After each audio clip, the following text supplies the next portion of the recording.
Hello everybody! Infernape Shinjo here, and welcome back, or should I say welcome to the first part of a 7-part series on my channel. And from the title and the thumbnail, you already know that I'm going to be counting down my top 10 Pokemon of each generation. And because I like to do things in order, this episode I'm going to be counting down my top 10 Generation 1 Pokemon. Now, a little background before I get into this. I didn't play the original Red, Blue, or Green games. I started in Gold and Silver, so my memories with these Pokemon are going to be solely based off of the anime. Second, this is entirely my opinion. If you personally don't like a Pokemon that I put on my list, or if you like a Pokemon that I don't put on my list, that's okay.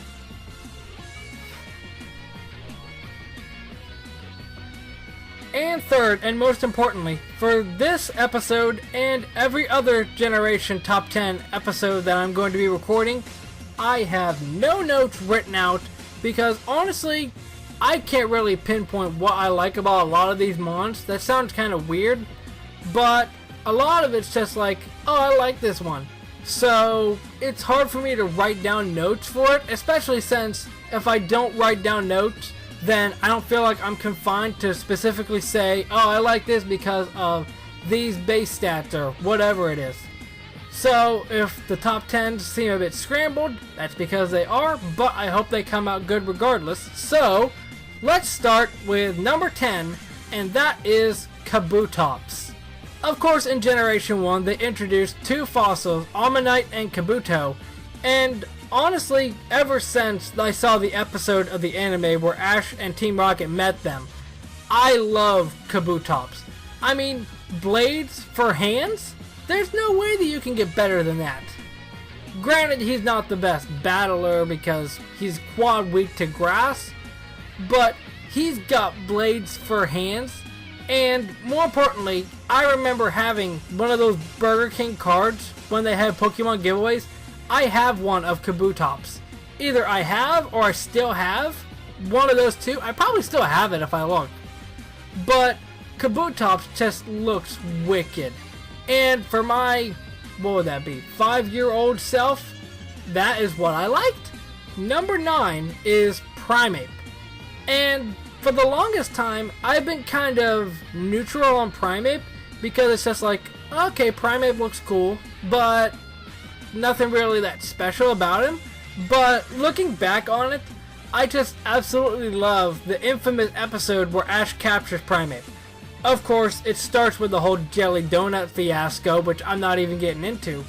But then a Mankey comes over, steals a donut, Ash tries to capture the Mankey, he captures the donut instead for whatever reason, and then he evolves into Primeape after being provoked. And the end of the episode, he's bashing Team Rocket's head in.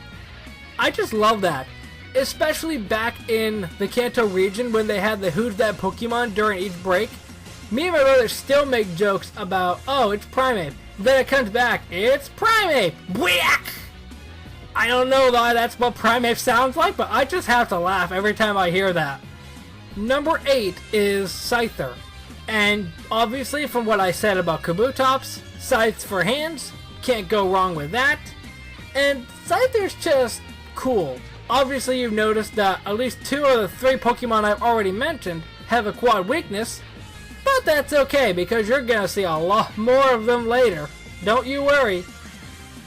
But Scyther's just cool. I specifically like Tracy's Scyther in the Orange Islands because it's just like, he's old and it's not often that you actually see Pokemon that are older than baby Pokemon. I guess Ash's Lapras was like that, but I like Scyther.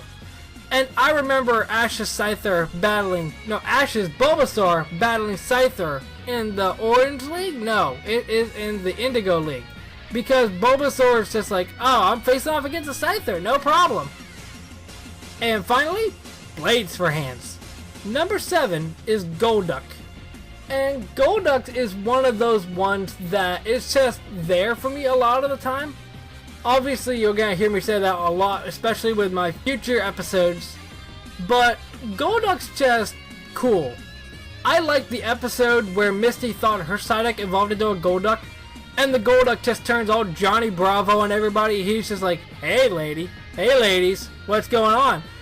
And Golduck is just like a player, basically. I just love that Golduck's personality. Actually, this gives me an idea. I think I want to name a Golduck Bravo.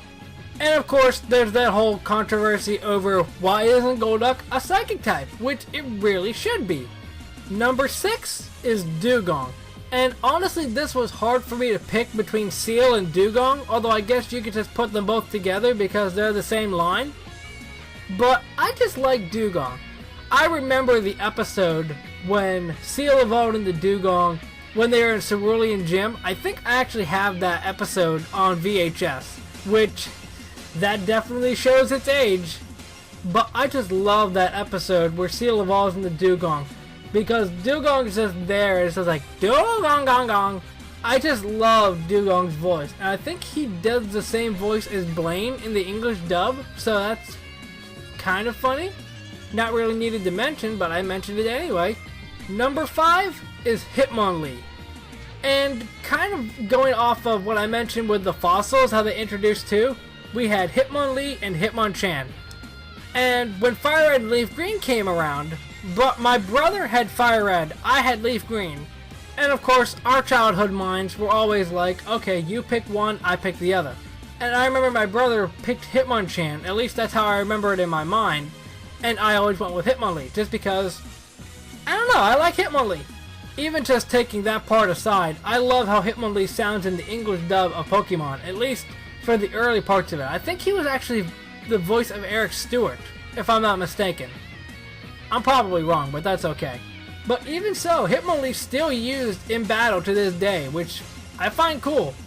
Number 4 is Squirtle. Now, it's been this long since I haven't mentioned a starter, so here you go. And honestly, between the 3 starters, I like all of them. Obviously, I grew up with the Kanto anime where Ash had all 3 starters, so that's first of all a thing. But out of the 3, I just prefer Squirtle. I've always liked water types, and I've always liked fighting types for the longest time. I just don't know why. And the main reason that Squirtle is on the list instead of Blastoise? The sunglasses. Those Squirtle sunglasses are so iconic, I can imagine that you can buy them in stores to this day. Plus, I just love how Squirtle is basically a trickster, even though it was only shown in like one episode. The Island of the Giant Pokemon episode, and everybody's talking about, where's Ash, where's Misty, where's Brock? And Squirtle's just like, maybe they were eaten. And then Squirtle shows those gigantic teeth, which is so comedic and hilarious. But considering all my praise that I have for Squirtle, you can tell that the other 2 starters probably aren't going to be on the list. So, I can imagine a lot of people are going to click off right now. Number 3 is Magmar.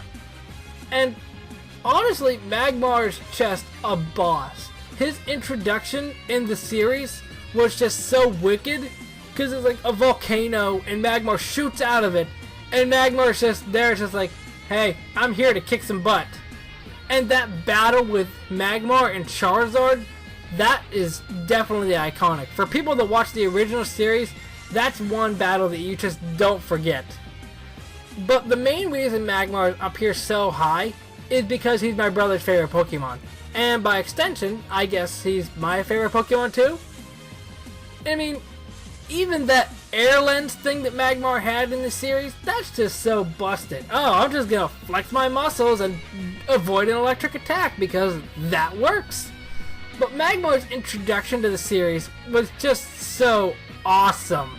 Number 2 is Mew. And honestly, I didn't mean to rhyme this, but it just kind of fit. Obviously, for the last few mons that I've mentioned on this list so far, it's been, oh, they look cool, they look neat, they got blades for hands, whatever. But Mew, out of all of the original, was just the one that I found the most adorable. And honestly, at that point in my age, I wasn't one for, oh, this Pokemon's so adorable, I love it so much. I was just like, oh man, this guy's so cool, he's so kick butt. But Mew's just adorable.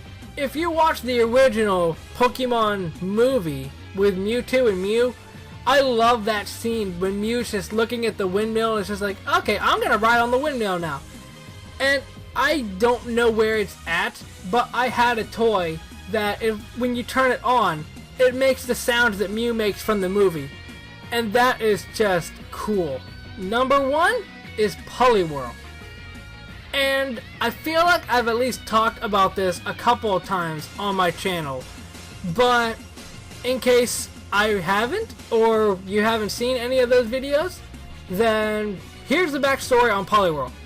I have a Poliwhirl plush. He's missing one eye. He's got a Google eye in the other one. He's so ratted up, you could see that he was like almost in a fight with a junkyard dog or something, even though he really wasn't. He's just old, and I love Poliwhirl so much. I wasn't that big of a fan of it in the anime at first, but I got the plush. I don't remember how I got the plush, but then after that it's just like, okay, Poliwhirl this, Poliwhirl that. That anytime I see anything involving Poliwhirl or any of its evolutions, I just go crazy.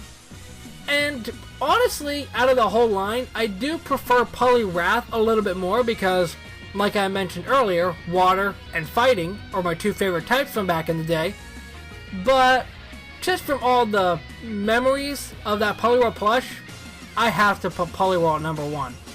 And as a matter of fact, I'll try and find an image of that Poliwhirl plush either online or just take a picture of the one I have myself to give you context. But that's why Poliwhirl is number 1. So that's my top 10 Generation 1 Pokemon. I hope you enjoyed. Obviously, this one and Generation 2s are going to be a lot more nostalgic. So it's just going to be like, oh, I remember seeing this in the anime. I remember playing with this mon in the games. But I promise, not all of them are going to be nostalgia based, even though a majority of them probably are. But I hope you enjoyed regardless, and if you did, hit that like button and subscribe so you don't miss the next episode. But until that one, I will see you then. Momentai. 大体エスカデ365日分の学びをカバンに詰め込んで